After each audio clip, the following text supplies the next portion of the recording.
Bismillahirrahmanirrahim. Assalamualaikum warahmatullahi wabarakatuh dan selamat sejahtera. Hari ini saya akan menunjukkan tutorial untuk cara penggunaan Google Classroom secara asas untuk guru-guru melaksanakan PDPR. Baiklah, langkah pertama ialah cikgu pergi pada Google dan typekan Google Classroom. Okey, cikgu klik pada Google Classroom.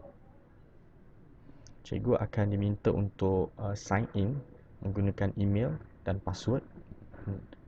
Sekiranya cikgu ada banyak akaun Google, maka cikgu boleh klik di sini dan cikgu pilih akaun Google mana yang cikgu ingin gunakan untuk Google Classroom.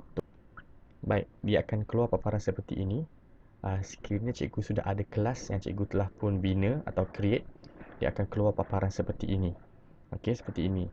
Jadi hari ini saya akan tunjukkan step by step macam mana cikgu nak create kelas, memasukkan murid-murid melalui kelas cikgu. Okay, dan juga cuba untuk menghantar assignment kepada murid. Okay. Baik, langkah pertama kita nak create kelas dahulu ataupun bina kelas yang baru.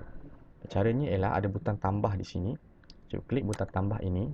Dia ada dua, sama ada join class ataupun create class. Join class adalah untuk cikgu masuk ke kelas mana-mana kelas yang di-create oleh cikgu lain, ataupun murid nak masuk ke kelas yang di-create oleh cikgu, mereka akan buat seperti ini juga. Okay, masuklah Google Classroom mereka, sign in dalam Google Classroom mereka, klik butang tambah, join class. Okay, dan murid-murid perlu masukkan kelas code. Jadi nanti bila cikgu nak masukkan murid dalam kelas masing-masing, cikgu perlulah menyediakan kod yang akan dijana selepas ini dan bagi pada murid, dan murid akan masukkan kod tersebut dan murid itu akan masuk ke dalam kelas cikgu. Okey. Baik, kita klik dahulu kelas. Okey, klik create class. Okey, cikgu namakan kelas cikgu. Okey, 3C English sebagai contoh. Okey, subjek English. Dan cikgu klik butang create.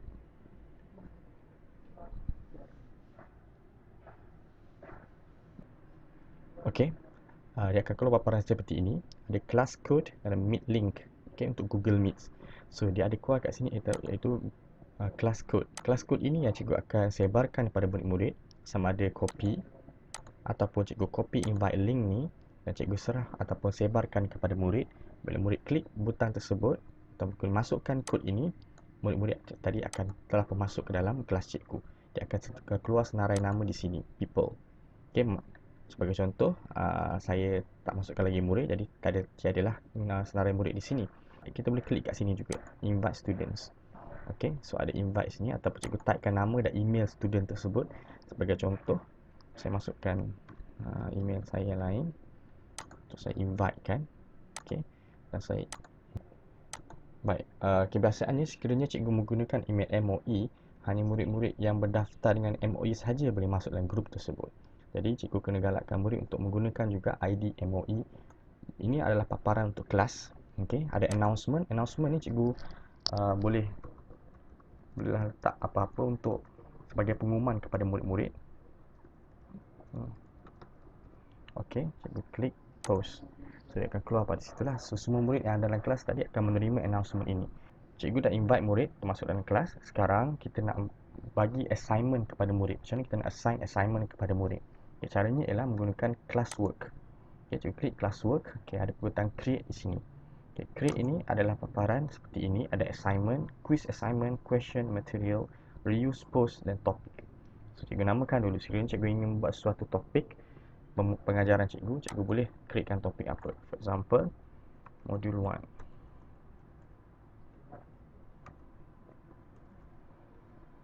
Add.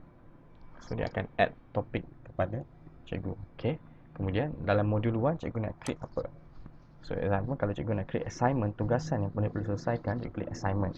Okey, dalam assignment cikgu boleh masukkan quiz, cikgu boleh masukkan material, cikgu boleh masukkan soalan dalam assignment tersebut. So assignment ni merangkumi semualah. Sekiranya cikgu nak buat quiz sahaja, cikgu type quiz. Okey, kalau cikgu nak dalam bentuk question, soalan, penyelesaian masalah, cikgu klik question dan dia akan keluar untuk paparan question. Material pula cikgu nak share bahan-bahan kepada murid-murid. Sebagai contoh, bahan-bahan bacaan kepada murid, cikgu boleh klik materials. Okay, assignment. Okay. Sebagai contoh, saya nak create assignment untuk modul 1 English. Okey, instruction dia, apa instruction yang cikgu nak masukkan dalam assignment cikgu tu. For example, watch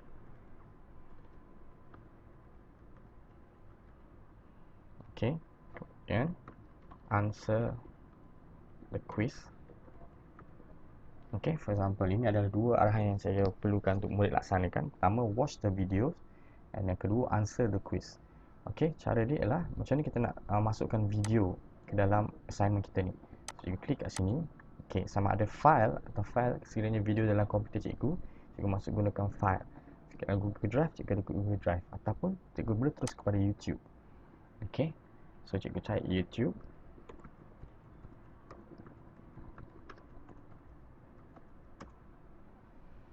Okay, tarik kat sini video apa yang cikgu nak.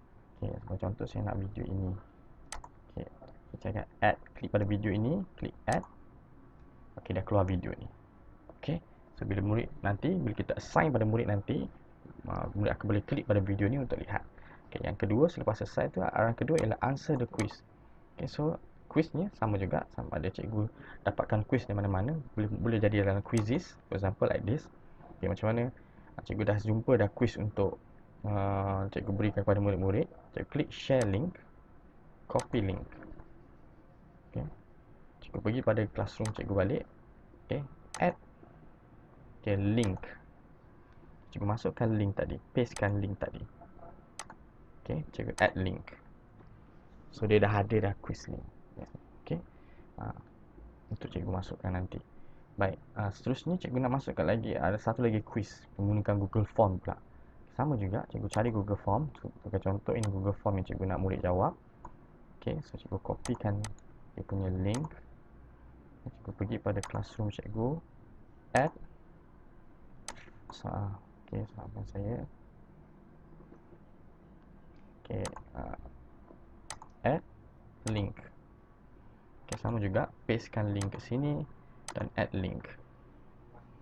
Okay, so cikgu dah ada kat sini video quiz-quiz yang murid perlu jawab.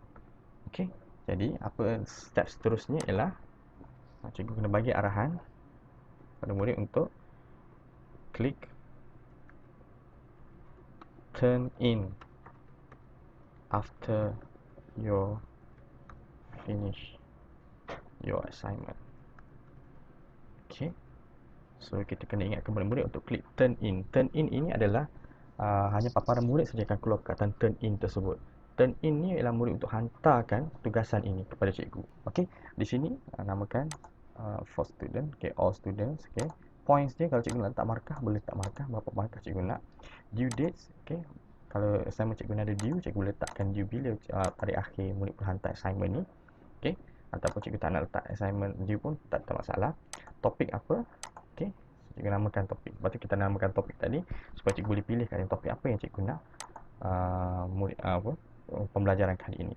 Rubrik pun sama. Okey, sekiranya cikgu nak adakan rubrik, cikgu boleh create rubrik ataupun cikgu boleh use rubrik. Cikgu pergi kepada butang ini.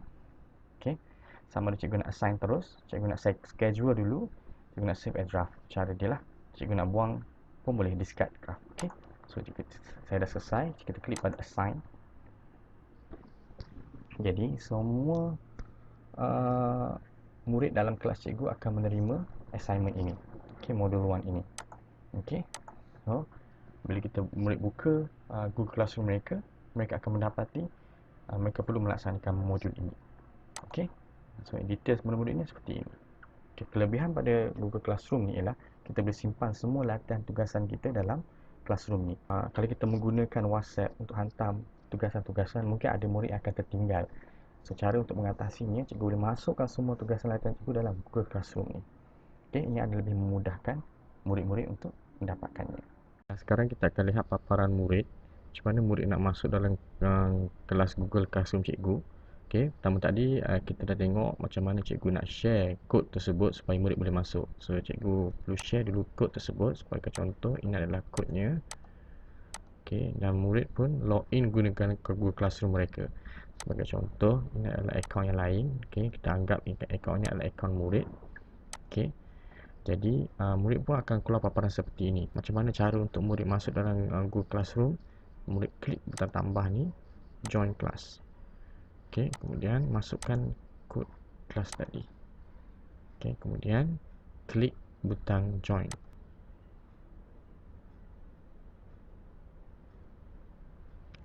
Okey, dia akan keluar paparan seperti ini menunjukkan bahawa murid pun telah masuk dalam kelas 3C English tadi. Okey, dan murid telah boleh melihat announcement yang cikgu dah buat tadi, dan juga murid juga boleh melihat assignment apa yang mereka perlu laksanakan. Macam mana murid nak tahu assignment apa yang mereka laksanakan? Klik classwork. Okey, yang ada kat situ modul 1 yang telah assign pada murid dalam kelas ni tadi. So bila murid klik modul 1, ini adalah tugasan-tugasan yang mereka perlu laksanakan. Okey, so murid klik view assignment. Okey, ini adalah view untuk murid. Okey, sama sahaja, cuma bezanya ialah murid boleh mark as done. Kemudian murid perlu turn in the assignment. Jadi murid pun bolehlah laksanakan assignment tersebut, watch the video, okey, tengok video. Kemudian murid jawab quiz, okey. Yang keluar sana untuk quiz. Google Form, okey, dah selesai itu murid jawab pula Google Form. Okey. Okey. Selesai. Kemudian murid ada komen kepada tugasan ini. Sebagai contoh, interesting teacher. Bolehlah murid masukkan dalam ruang komen. So, cikgu boleh membacalah komen-komen daripada murid.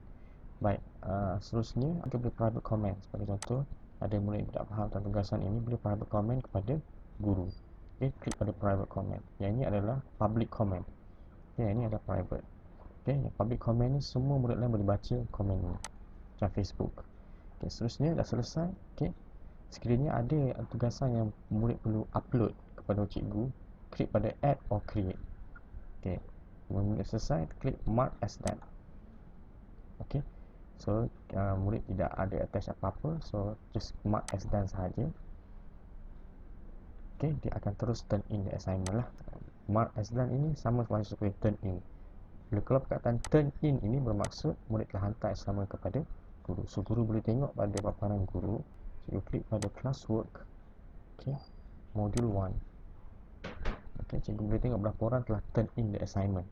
Okay, kalau ada seorang tak dia dah turn in, so ada keluar satu turn in. So cikgu klik one turn in ni, cikgu boleh tengok siapa yang dah turn in the assignment. So cikgu boleh tengok berapa markah cikgu nak bagi pada murid ni. So yang ini telah, murid ni telah melaksanakan assignment ni. Okey, itu adalah perkongsian bagaimana cikgu menggunakan Google Classroom. Cikgu create kelas, cikgu nak invite murid masuk dalam kelas cikgu, dan seterusnya cikgu nak melaksanakan assignment kepada murid-murid dalam kelas cikgu. Okey, diharap cikgu dapat manfaat daripada video kali ini. Sekian, terima kasih.